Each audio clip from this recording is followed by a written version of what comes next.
Second question. Give reason of the following observation. The smell of hot sizzling food reaches you several meters away, but to get the smell from the cold food you have to go close. यानी कि जब खाने की जो गर्म खाने की जो स्मेल होती है वो आप तक बहुत आसानी से बहुत मीटर्स तक पहुंच जाती है, लेकिन कोल्ड फूड की स्मेल आप तक नहीं पहुंच पाती है। क्यों? क्योंकि जो पार्टिकल्स वो एयर में होते हैं वो क्या होते हैं, जब हम उनको हाई टेम्परेचर पे फ्यूल्ड किया जाता है तो क्या वो गैसेस फॉर्म में एयर में क्या होंगे, ट्रेवल करेंगे, मूव करेंगे, काइनेटिक एनर्जी होगी उनकी, राइट? तो क्या होगा, जो मूवमेंट होगा because of kinetic energy, the movement of the particles in the air so that they move faster over a stretch, hence the smell of hot sizzling food reaches a person even at a distance of several meters, right? Third question. A diver is able to cut through water in a swimming pool. Which property of matter does this observation show? It means a diver is able to cut through the water in a swimming pool. Swimming pool में वो water को cut करते हुए वो swim करता है, तो आप उस मैटर की कौन सी प्रॉपर्टीज को ऑब्जर्व कर रहे हो, कौन सी प्रॉपर्टी को देख रहे हो? तो force of attraction between the water molecules, ठीक है? The diver is able to easily cut through the water in the swimming pool because of weak forces of attraction between water molecules. It is the property of water that attributes to easy diving. पानी है, ये पानी है, here you can see, ठीक है? इसको cut through करते हुए वो डाइव करता है, राइट? तो वो जो वाटर अट्रैक्शन फोर्सेस है वाटर मॉलिक्यूल वो ब्रेक डाउन होता है, weak break of the water molecule,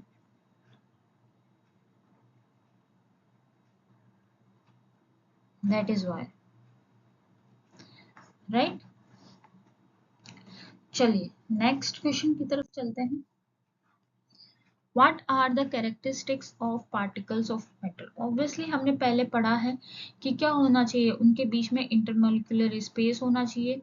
उनकी प्रॉपर्टीज के बारे में जब हमने पढ़ा था, particles are in constant motion, attract each other and composed of very small particles which can exist independently. Here are some properties, but बहुत सारे characteristic हो सकते हैं पार्टिकल्स के जो हमने क्लासेस के दौरान हमने पढ़ा था। तो these are some characteristics of matter. So next question is the mass per unit volume of a substance is called density. यानी कि डेंसिटी क्या होती है? डेंसिटी मास अपॉन वॉल्यूम, यानी कि density is proportional to mass, जिसका जितना ज्यादा मास होगा वो डेंसिटी उसकी उतनी ज्यादा होगी, और इनवर्सली प्रोपोर्शनल टू वॉल्यूम, ठीक है? तो हमको बताना है कि इनमें से सबसे ज्यादा डेंसिटी किसकी होगी।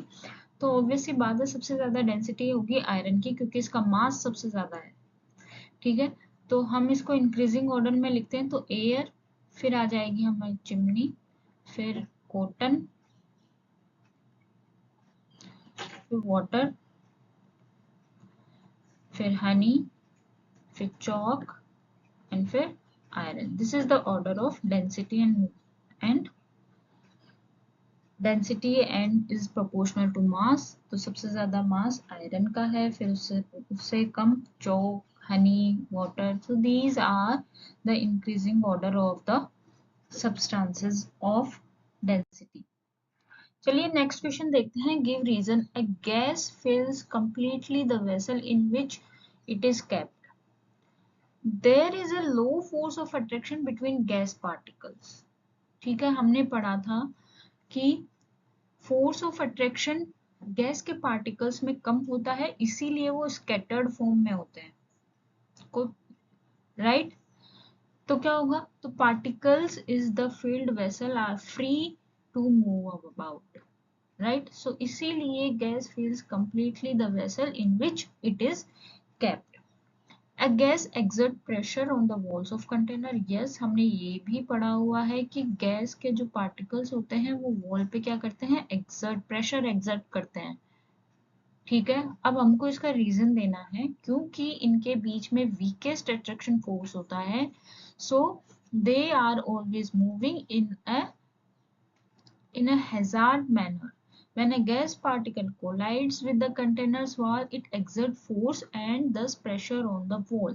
क्यों होता है? क्योंकि इनके बीच में कोई भी फोर्स ऑफ अट्रैक्शन नहीं होता है, बहुत ही वीक फोर्स ऑफ अट्रैक्शन होता है, तो ये मूवमेंट करते हैं। इनकी काइनेटिक एनर्जी क्या होती है, ज्यादा होती है। मूव करेंगे तो ये क्या होंगे, वॉल्स पे प्रेशर एक्सर्ट करेंगे। ठीक है, that is why it exerts the pressure on the walls of the container. A wooden table should be called a solid. क्यों बोला जाता है solid एक wooden table? क्योंकि इसकी एक perfect shape and volume है, perfect shape and volume, ठीक है ना। तो there is a distinct contour the volume to the hardwood table. The wood particle are tightly packed. हमने सॉलिड की प्रॉपर्टी पढ़ी थी कि सॉलिड के बीच में फोर्स ऑफ अट्रैक्शन बहुत ज्यादा होता है, वो एक दूसरे के साथ यूं इस तरह से होता है, एकदम स्ट्रॉन्ग बॉन्ड होता है, जिससे कि क्या होती है, वो एक शेप में बाउंड होते हैं। That is why solid features of a hard wood table are satisfied. ठीक है, we can easily move our hand in the air, but to do the same through a solid block of wood we need a karate expert.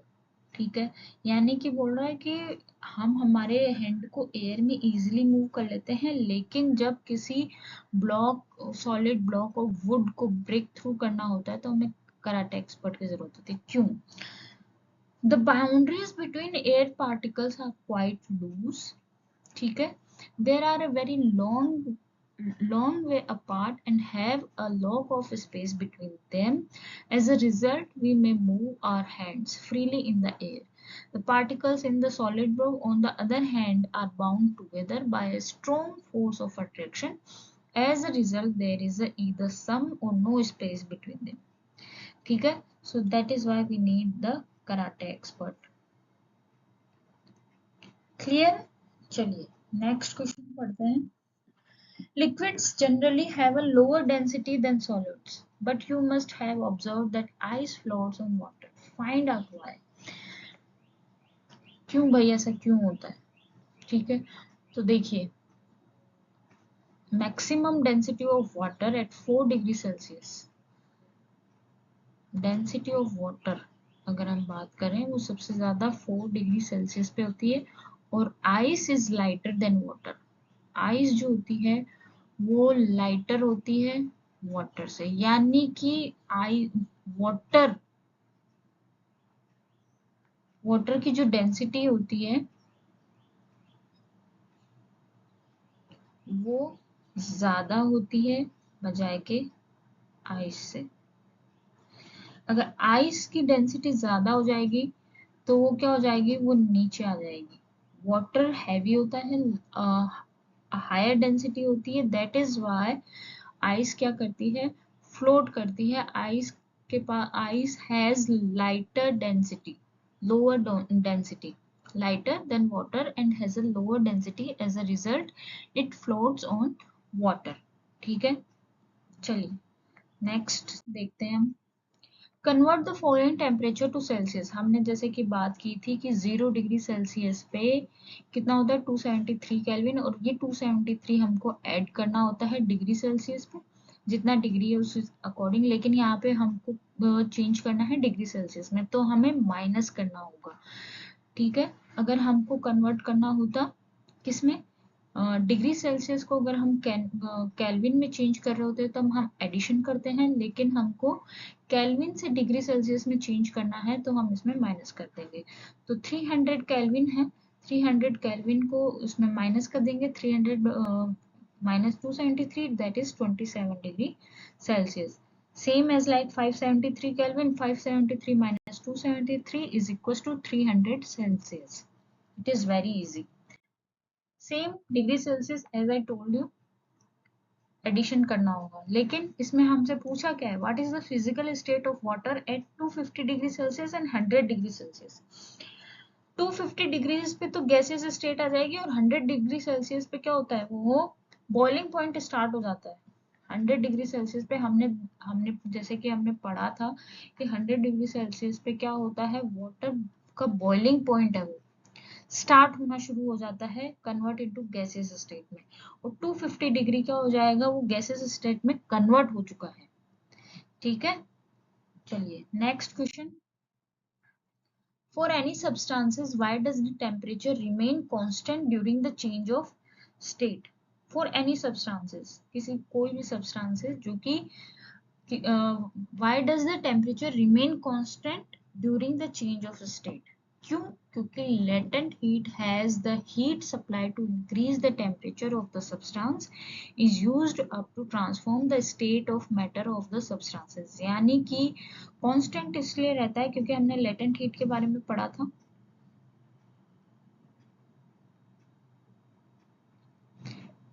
ठीक है, किसी भी substances को अगर वो solid से लिक्विड में चेंज हो रहा है,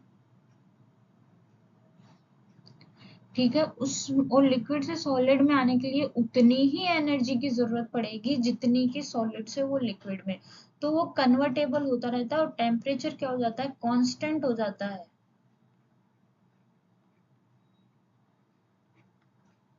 clear, next question. Suggest a method to liquefy atmospheric gases. ठीक है, कौन सा मेथड हम यूज करेंगे liquid to liquefy atmospheric gases. तो it can be achieve by either increasing the pressure और डिक्रीजिंग द टेम्परेचर। हमको गैसेस में एटमॉस्फेरिक लिक्विड को हमको एटमॉस्फेरिक गैसेस में चेंज करना है। ठीक है, तो हम क्या करेंगे, प्रेशर इंक्रीज करेंगे और टेम्परेचर डिक्रीज करेंगे। ठीक है, which ultimately leads to the reduction of spaces between the molecules। Clear? Next, why does a desert cooler cool better on a hot dry day?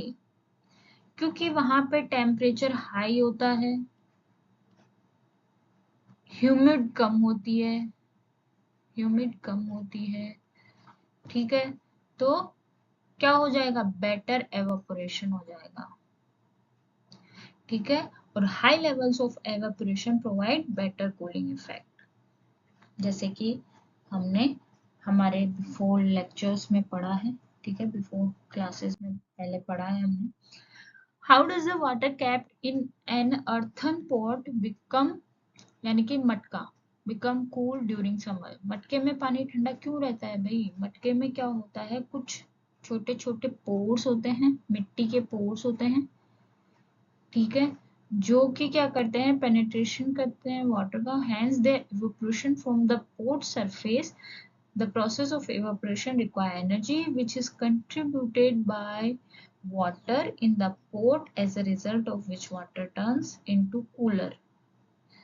evaporation होता है। ठीक है, चलिए नेक्स्ट क्वेश्चन की बात करते हैं। Why does a palm feel cold when we put on some acetone or petrol or perfume on it? हमें ठंडा क्यों महसूस होता है जब हम एसीटोन, पेट्रोल या परफ्यूम को स्प्रे करते हैं? क्या होता है, ये सब्सटेंसेस क्या होते हैं, वोलेटाइल सब्सटेंसेस होते हैं, और ये क्या हो जाते हैं, इवेपोरेट हो जाते हैं, यानी कि अर्थ में इवेपोरेशन हो जाता है, अर्थ में सॉरी एनवायरनमेंट में इवेपोरेट हो जाते हैं, राइट। ठीक है, तो evaporation is facilitated as it uses energy from the palm, hence leaving a cooling effect on your palms। Clear? चलिए next question. Why are we able to sip hot tea or milk faster from a saucer rather than a cup? Saucer से हम faster we are able to sip hot tea or milk faster from a saucer rather than a cup। क्यों? क्योंकि वही evaporation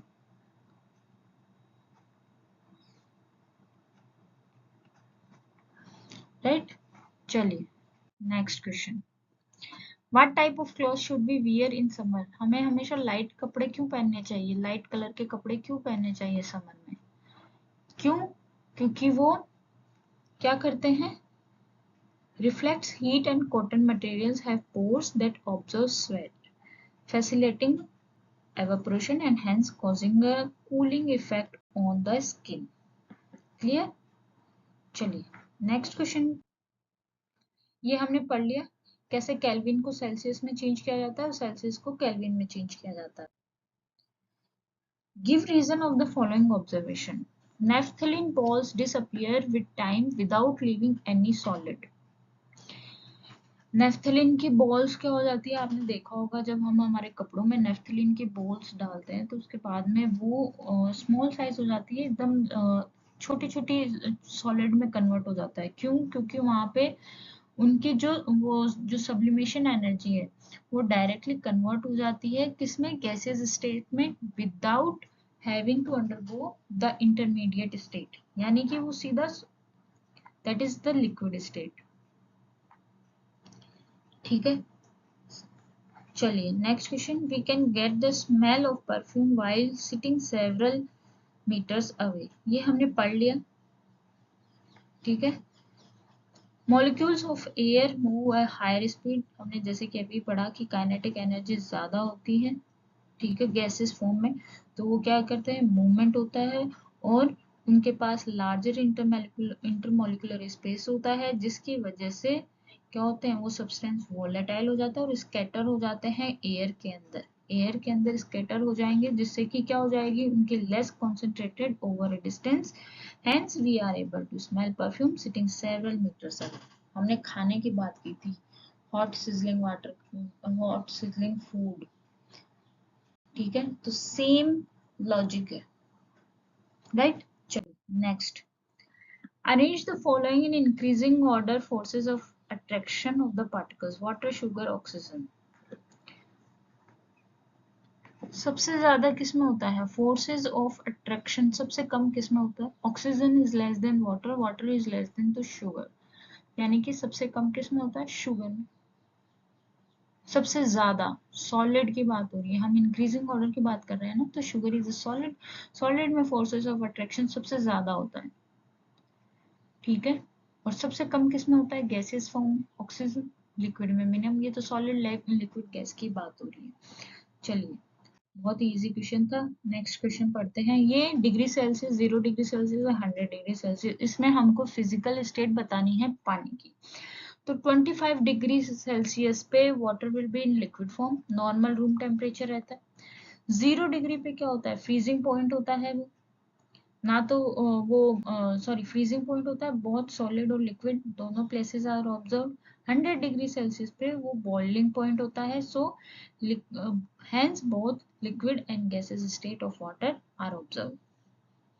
चलिए next question देखते हैं, give two reason to justify water at room temperature is liquid and an iron almirah is solid at room temperature। तो पहला बात करते हैं कि रूम टेम्परेचर पे water at room temperature is liquid. क्यों? क्योंकि इसका मेल्टिंग पॉइंट क्या होता है, कम होता है रूम टेम्परेचर पर और बॉइलिंग पॉइंट हायर होता है। Similarly, a fixed volume is occupied by a fixed mass of water. At room temperature, water does not have fixed shape, flows to fit and containers shape. As a result, water is liquid at room temperature. ठीक है? Because its melting and boiling point are above room temperature, an iron almirah is a solid room temperature in the same way. Iron almirah is a rigid and has a predetermined shape. Metals have a relatively high density, as you know, क्योंकि density is proportional to mass और mass अलमीरा का क्या होगा, ज्यादा होगा, ठीक है, जिस वजह से रूम टेम्परेचर पे अलमीरा एक सॉलिड स्टेट पे रहती है। चलिए next question, why is ice at 273 kelvin more effective in cooling than water at the same temperature? Ice will observe heat energy or latent heat from the medium to overcome fusion and transform into water. As a result, ice has a greater cooling impact than water at the same temperature since water does not absorb the excess heat from the medium. Clear है भाई? 273 kelvin पे ice क्या करती है? Heat energy यानी कि latent heat को observe करती है, किसको ओवरकम करने के लिए? फ्यूजन को, और उसको ट्रांसफॉर्म कर देता है वाटर के अंदर, जिससे कि क्या होता है? आइस के पास ग्रेटर कूलिंग इम्पैक्ट होता है बजाय के वाटर एट सेम टेम्परेचर। ठीक है, चलिए नेक्स्ट क्वेश्चन पढ़ते हैं। What produces more severe burns, boiling water or steam? Steam सबसे ज्यादा स्टीम में होता है, क्यों? क्योंकि इसकी एक्सोथर्मिक रिएक्शन जो होती है वो रिलीज करती है high amount of heat it had consumed during vaporisation. जैसे कि हम जब रोटी बनाते हैं, रोटी बनाने के जब अगर रोटी बीच में से कहीं से वो फट जाती है फूलते टाइम, तो उसकी heat as compare to boiling water ज्यादा होती है। ठीक है, चलिए नेक्स्ट क्वेश्चन। ये डायग्राम दिया गया है, उन्होंने इसमें हमें देखना है कि क्या A B C D E क्या है। सॉलिड से लिक्विड में चेंज हो रहा है, सॉलिड टू लिक्विड यानी कि क्या हो रहा है? मेल्टिंग पॉइंट, फ्यूजन हो रहा है। लिक्विड से गैस में जा रहा है, इवेपोरेशन। ठीक है, इवेपोरेशन हो रहा है। फिर गैस से लिक्विड में जा रहा है यानी कि कंडेंसेशन हो रहा है, राइट? लिक्विड से सॉलिड में जा रहा है तो सॉलिडिफिकेशन हो रहा है, और सॉलिड से डायरेक्ट गैस में कन्वर्ट हो रहा है तो उसको क्या बोलते हैं? सब्लिमेशन। सॉलिड से डायरेक्ट गैस में, कोई दूसरी स्टेज नहीं आ रही है, और गैस से सीधा सॉलिड में चेंज हो रहा है, उसको भी क्या बोलते हैं? Sorry, solid to gas sublimation, right? Gas to solid बोल रहे हैं तो उसको क्या बोलेंगे? सॉलिडिफिकेशन। क्लियर? और लिक्विड से सॉलिड में चेंज हो रहा है तो वही सॉलिडिफिकेशन। चलिए, क्लियर है? नेक्स्ट क्वेश्चन पढ़ते हैं। चलो, हो गया हमारा क्वेश्चन, सारे क्वेश्चन आंसर हमने क्लियर कर लिए हैं। I hope you like it and you understand very well what we have done in the class. The first chapter, matter in surrounding, has completed. ठीक है, matter in our surroundings is completed. We will do revision class also. Till then we will do the next chapter. So अगला chapter हम करेंगे बहुत जल्दी, तो बने रहिएगा। तब तक के लिए take care, bye bye, thank you.